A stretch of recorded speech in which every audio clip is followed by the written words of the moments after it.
shkencëtari edhe pas vdekjes së tij mund të qenë shumë i famshëm dhe kena me i përdorë ndoshta metodat ose teknikat ose mësimet e tij ton jetën.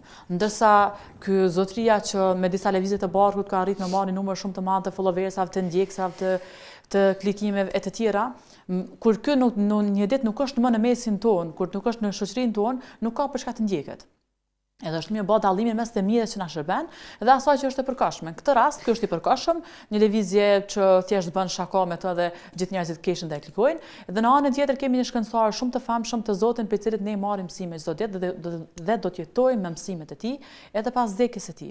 Prandaj ky është një sukses i merituar. Sot kisha shumë trep diçka me repliku në kundërshtim me ty. Bëll mirë se ne të na shohin pak shikuesit ndryshe.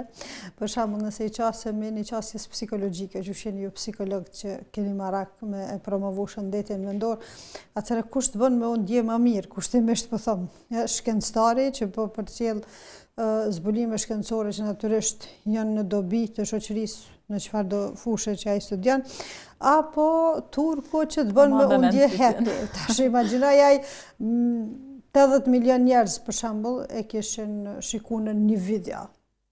Edhe është e pamundur ti mos më të bë me qesh, se nëse nuk të kish bë me qesh, nuk të kish bë me u ndje mirë. Për një moment caktuar nuk e kish shikuar kërkush.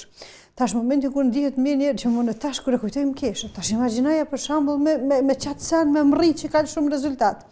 Po në anën tjetër me i bë me qesh 80 milion njerëz, dikush e ka shikuar prej kurreshtjes, që është bën edhe ne.